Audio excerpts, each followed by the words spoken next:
कि भोलेनाथ जी को राम नाम प्यारा है और यदि मैं लूंगी तो बाबा हमसे बैठेंगे, हमसे बात करेंगे।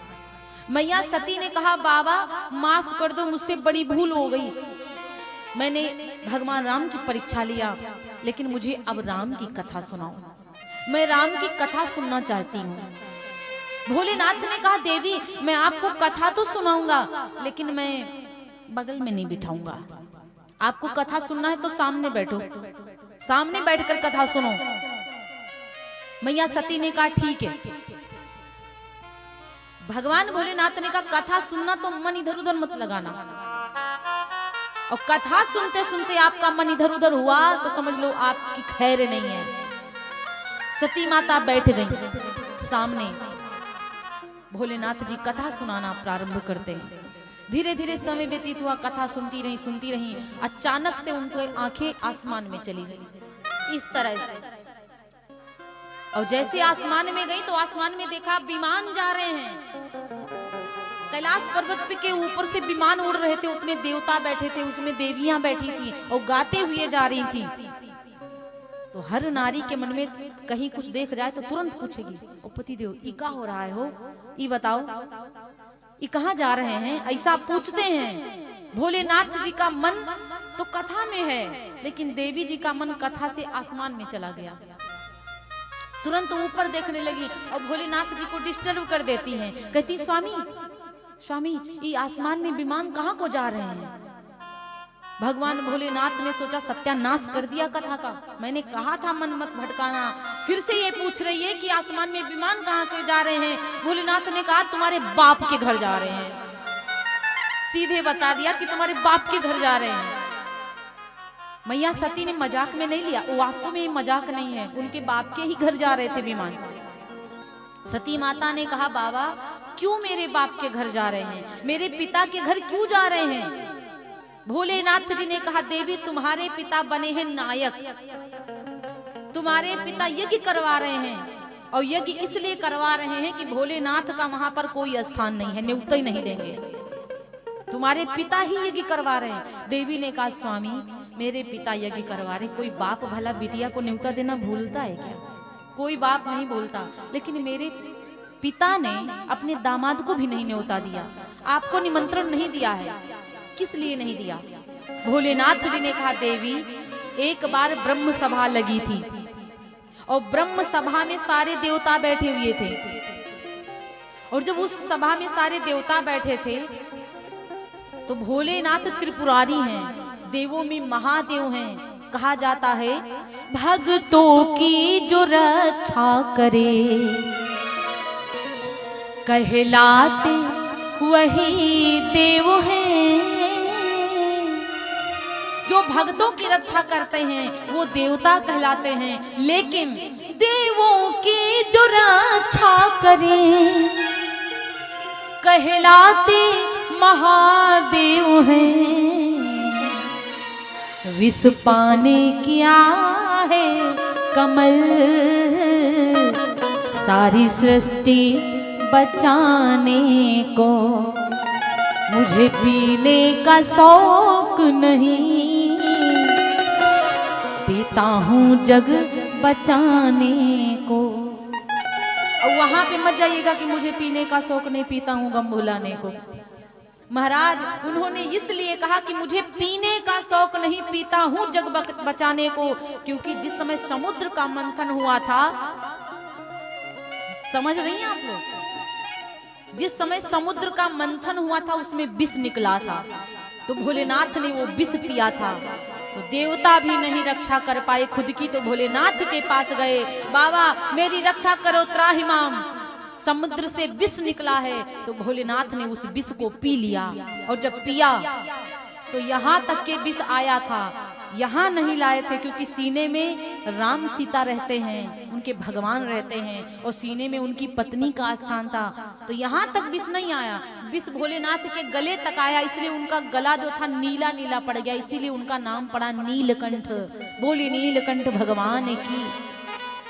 तो भोलेनाथ देवों की रक्षा करते हैं, इसीलिए महादेव कहलाते हैं। वो देवता तो हम लोगों की रक्षा करते हैं, और जब उनके ऊपर कष्ट आता है तो भोलेनाथ के पास जाते हैं।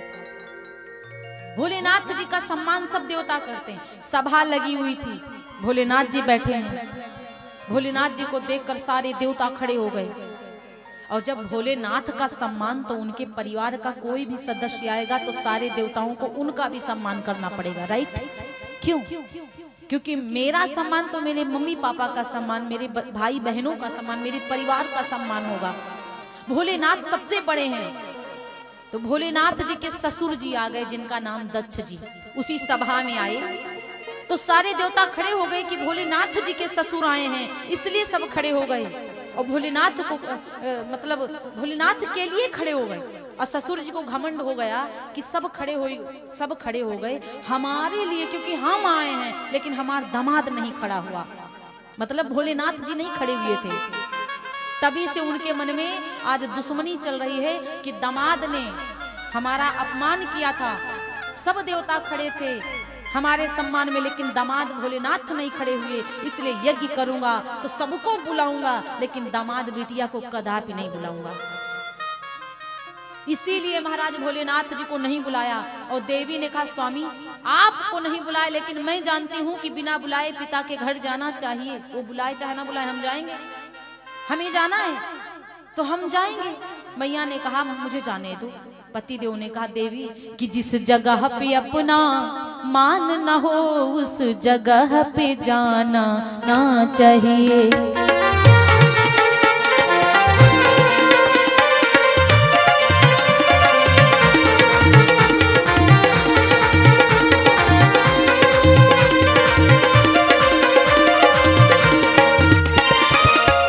जिस जगह पे अपना मान न हो, उस जगह पे जाना ना चाहिए।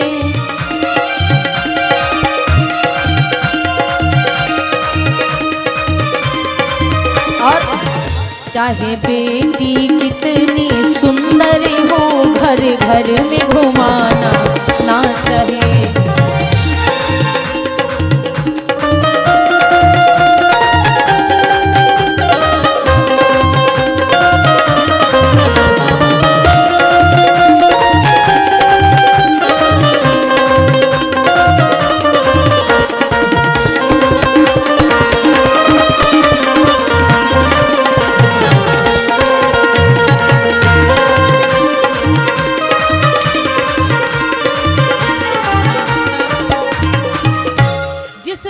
पे अपना मान ना हो, उस जगह पे जाना ना चाहिए।